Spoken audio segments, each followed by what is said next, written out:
Hello, everyone, and welcome to the Spurs Up Show, best Gamecocks podcast on the internet. Today is Wednesday, March the 3rd, 2021. Today's show, I break down yet another frustrating loss for Gamecocks basketball as Frank Martin's squad falls to the 12th-ranked Arkansas Razorbacks 101-73. Also, on a more positive note, we talk Yardcocks absolutely dominating in the midweek over the Winthrop Eagles. We got that to talk about, much more here on a Wednesday as well, guys. It's all brought to you by our friends over at Upstate Movers Group. Guys, Upstate Movers Group, superior moving service. They bring care and attention other companies can't offer because they're just too busy maintaining trucks and profiting off of them instead of focusing on service. Guys, service is what separates Upstate Movers Group from the competition. They're not a trucking company. They are a moving services company, and they're also employee-owned co-op. Their movers are paid twice the industry average, and everyone on the crew is invested in your success. They have dedicated professional crew members, and they also offer black glove service. They offer end-to-end packing services,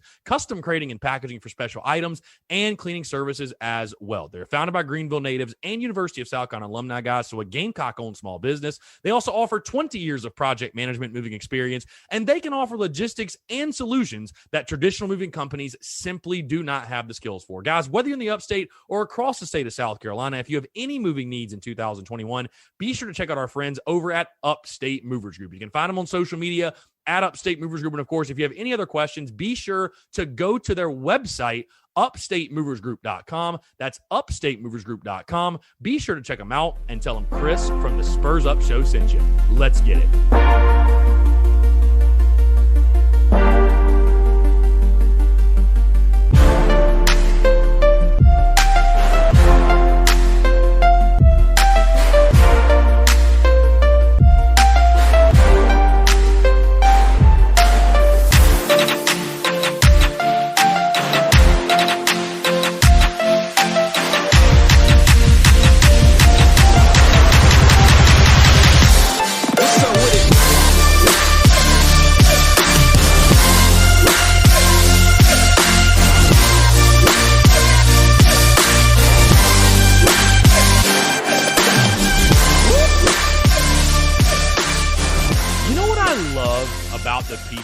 That tune into this show and that support the Spurs Up Show and follow along with the content, support the content, and really rock with what we do. You know what I love most about you guys is that you guys, I think the people that tune in, this show is not for the faint of heart. And people that tune into the Spurs Up Show, they are not thin-skinned individuals. This is the one Gamecocks outlet, one Gamecocks entity you can rely on to tell you how it is. We're not going to sugarcoat things. We're not going to be negative just to be negative, but we're not going to sugarcoat things. We're not going to tell you just what you want to hear and pretend things are sunshine and rainbows. And again, at this point, if you're tuning in, I know that you guys already know that. But it's so funny being on Twitter last night, covering this South Carolina basketball team and how little it takes to irk people and irritate people and piss people off on the Twitter.com app, which is the most absurd app in the history of apps ever made. And I got a lot of love for Twitter because that's where the Spurs Up Show originated from.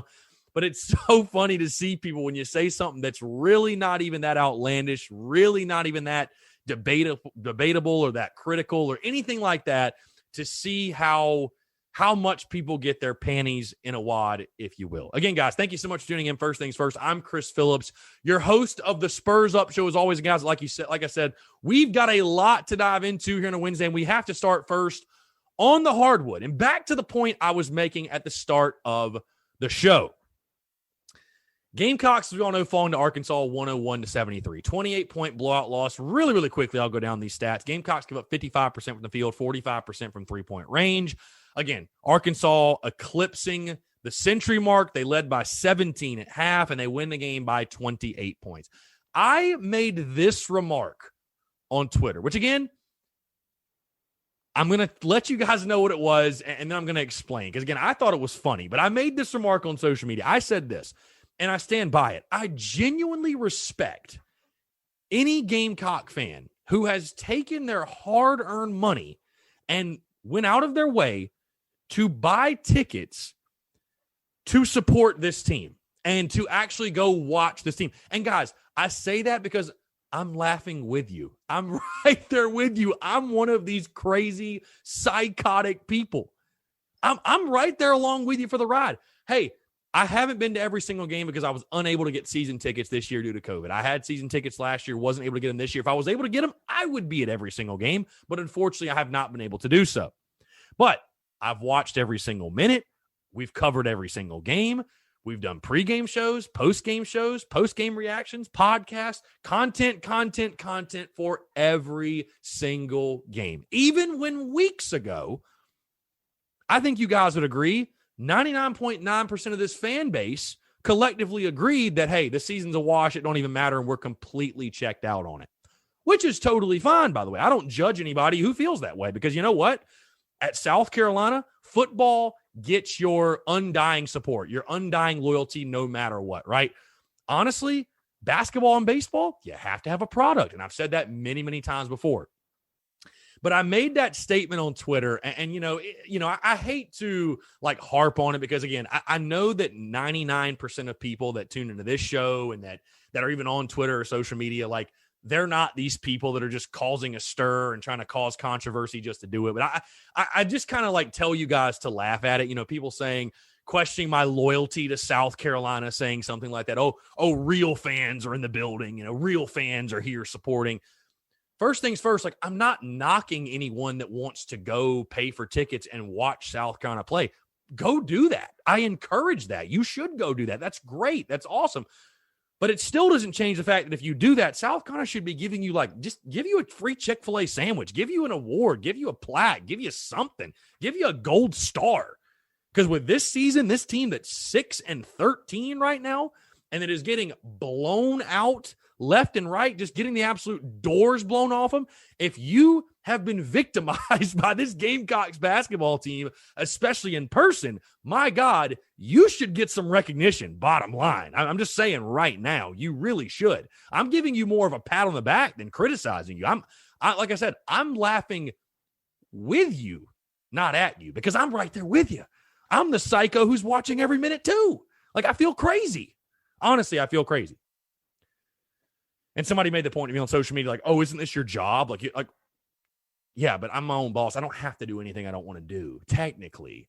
I really just love Carolina basketball. Hey, you know what I'd look at? I'd be watching the game either way, which makes me crazy too. But either way, again, I don't want to ramble on it, but I made that point. Again, more to give Gamecock fans, all of us sitting here tuned in, or all of you guys tuned in, and all of us that continue to watch, give us all a collective pat on the back. Because you know what? As tough as this season's been for Frank Martin, for the players, for the coaches, for the staff, for the administration, damn it, it's been tough on the fans too. All of the fans, we deserve a collective round of applause our damn selves.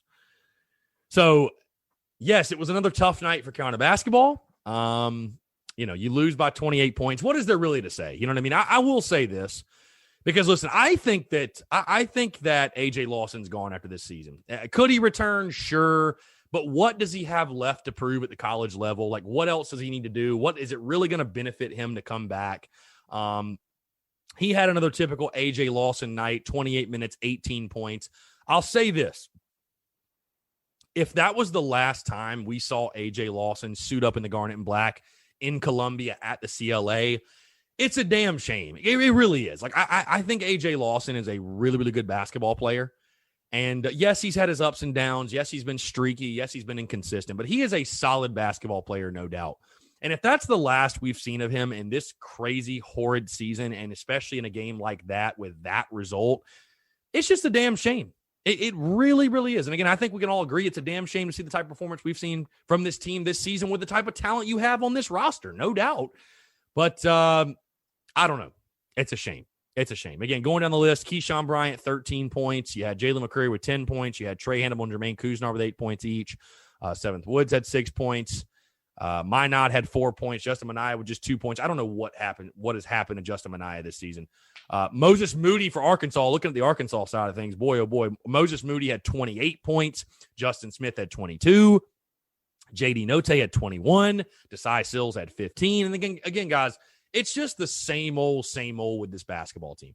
You shoot 37% from the field, 26% from three, and then Arkansas, 55% from the field and 45% from three-point range. They went 15 of 33 from 3-point range. You're not going to win many basketball games doing that.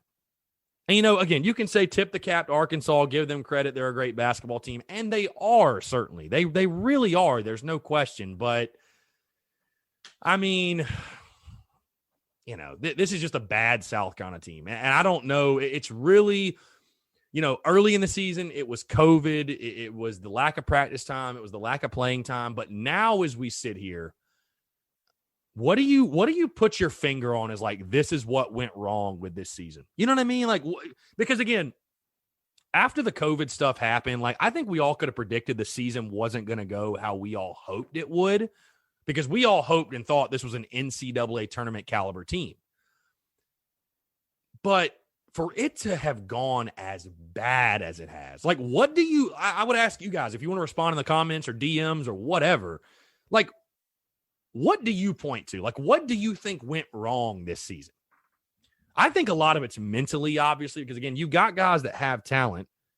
They've done it before. So I don't think it's just a complete, like, we're just completely outclassed in every game we play. I think a lot of it has to come back to mentally. And, again, Frank Martin getting COVID twice. I already mentioned the impact COVID has had. But, like, I'd just be curious to hear you guys' thoughts on what do you think. What would you point to and say, outside of COVID, this is what went wrong this year? I don't know. I'm curious to hear. Again, I'm not going to spend this entire show harping on Gamecocks basketball, because on a more positive note, let's move to this.